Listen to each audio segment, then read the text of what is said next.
Lisa V. Selamat datang di podcast Si Paling Dangdut. Asik. Dari Radio RDI. Thank you sudah datang, Kak. Sama-sama, Kak. Apa kabar? Sehat? Udah lama nggak ketemu nih. Baru kemarin ketemu. Baru kemarin ya. Iya, kemarin kan sempat event bareng juga ya. 2 kali ya. Iya, seneng banget ya. Akhirnya mampir ke studio RDI buat ngobrol-ngobrol di podcast. Ngobrol-ngobrol apa nih? Penasaran. Update kehidupan aja. Oke. Iya kan dia. Ngomong-ngomong, Lisa V ini kan nama yang cukup unik untuk seorang penyanyi dangdut ya. Iya. Ya kan, kalau misalnya Lisa itu kemarin-kemarin terkenalnya Blackpink ya. Oh iya. Padahal sebelum ada Blackpink udah ada Lisa V loh ya. Tapi jangan salah. Iya. Lisa Blackpink dengan Lisa V itu tanggal lahirnya sama loh. Oh, serius? Serius, cek. Tanggal berapa? Tanggal berapa? 27 Maret. Oh, 27 Maret. Coba cek. Pasti beneran sama. Iya, jadi pengen browsing. Lisa Blackpink tanggal lahir ya? Iya. Oke. Ini. Oh iya bener. 27 Maret. Sama aku 97. juga. Andai aku kenal dia, ayo kita bikin ulang tahun bikin bareng. sesuatu ya. Oke, tapi nama Lisa V itu dari mana, Kak? Lisa V itu kan dari V itu victory sebenarnya kan. Iya. Artinya kemenangan Oh, gitu. oke. Sebenarnya itu cuman kan kalau kita tulis panjang-panjang kan ya. Iya. Jadi nama panggung biar khas Nama lah ya. panggung biar khas, betul. Kalau Iya. Lisa kan nama asli kan. Gitu. Oke, iya nih karena akademisi nanti kita bakal bahas juga ya karena seorang Lisa V ini ternyata selain jadi pedangdut itu seorang pengacara juga. Betul. Waduh, ini serem-serem. Tapi kita mau ngomong dulu di seputar musik ya, Boleh. seputar dangdut gitu kan ya. Tadi sempat disinggung orang tua ngasih referensi musik ada Rita Sugiarto, ada Elvi Sukaesih gitu kan. Iya, Rhoma Irama dan sebagainya. Nah kalau Lisa V Pada sendiri eranya. punya itu nggak sih kalau punya dangdut punya punya Fans favorit ya, gitu lah ya? favorit. Aku suka lagu-lagunya si siapa namanya tuh? Ikke Nurjana? Ikke Nurjana Oke. bagus. Cici Paramida? Oke. Bunda Inul Bunda juga Inul sih. bagus, iya keren. Terus siapa lagi banyak lah. Iya, Terus kayak- lagu-lagu Melayu juga aku suka tuh, kayak Oke. Siti Nurhaliza. Siti Nurhaliza. gitu. Ya, jadi ngambil referensi dari situ. Nah kalau ke vokalnya sendiri punya ini nggak histori kursus atau les gitu? Enggak sih. Oh iya. Enggak. Jadi otodidak. Paling pas waktu itu gabung sama KDI aja itu kan ada coach-coach kayak gitu. Cuman kan kalau belajar dari kecil itu enggak, emang dari keturunan dari mama, Oh. dari keluarga mama. Iya.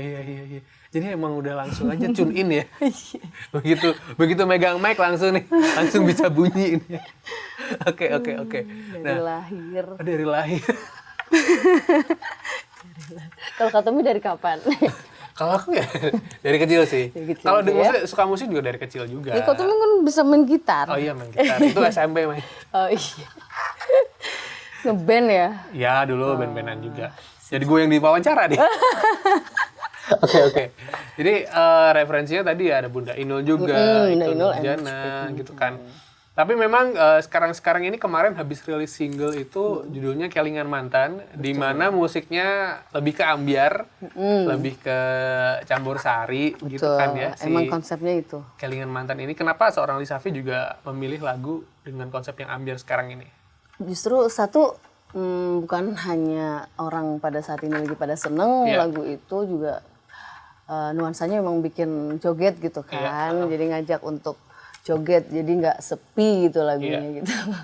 Rame, dan aku suka kalau yang kayak grup gitu, kita nyanyi bareng-bareng, kemudian menghibur gitu kan. Dan semuanya happy. Oke. Iya. Just hiburan. Iya.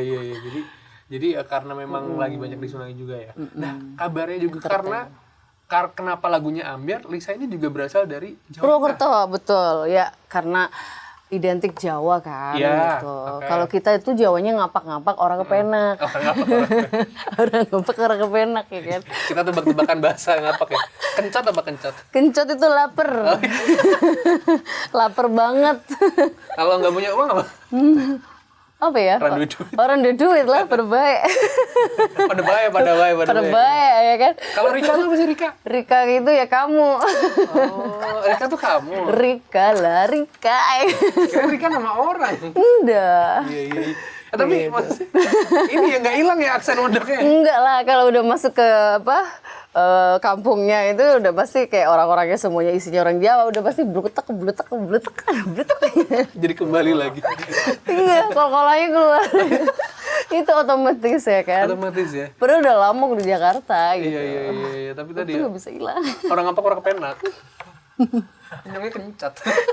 Kencot. Durung mangan. Durung mangan. Kelihatannya sibuk dengan urusan sekolah sama urusan pekerjaan. Bener.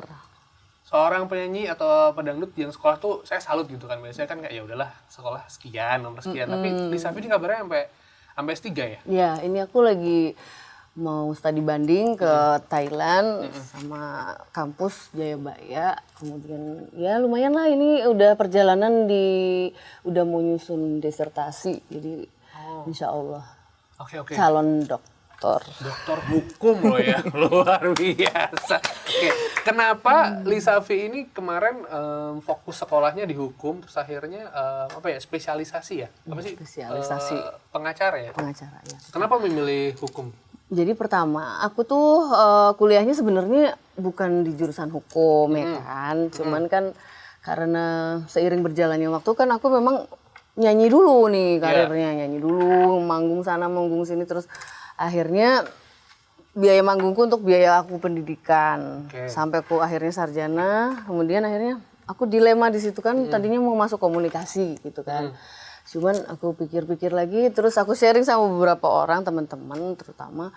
Ya udah, akhirnya untungnya teman-teman juga sharingnya bagus gitu loh. Ya udah, kalau misalkan komunikasi kan udah Lalis, kamu pasti dapat di lapangan gitu kan. Otodidak juga bisa gitu. Udah kamu ambil ini aja, hukum aja. Kebetulan yang referensiin itu memang mereka udah malang melintang gitu kan di dunia itu gitu. Jadi aku pikir ya udah, kenapa enggak gitu kan. Aku ngikut nasihat baik gitu kan, kenapa enggak, dia juga udah jadi gitu kan.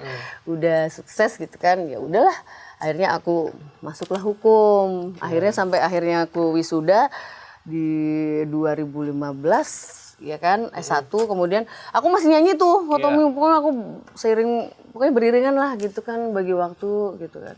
Nyanyi kuliah gitu kan. Akhirnya maganglah aku di kantor lawyer, ya kan.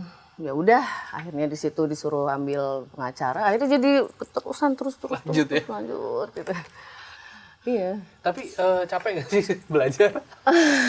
Kita ngebayanginnya udah sampai S3 nih. Gitu. Kalau aku sih karena ini ya kebutuhan pekerjaan, jadi memang wajib sih. Oh, oke. Dan kan ngomongin soal dunia hukum itu kan, maksudnya kita sekarang memang harus melek hukum lah ya. Betul. Apalagi seorang penyanyi, kan otomatis kan dengan melek hukum jadi tahu nih apa yang harus dan tidak dikerjakan misalnya. Iya, karena kan seorang artis juga butuh dia edukasi soal hukum karena dia akan berurusan sama kontrak kerja. Ya mungkin Katomi dan teman-teman semuanya pasti membutuhkan itu.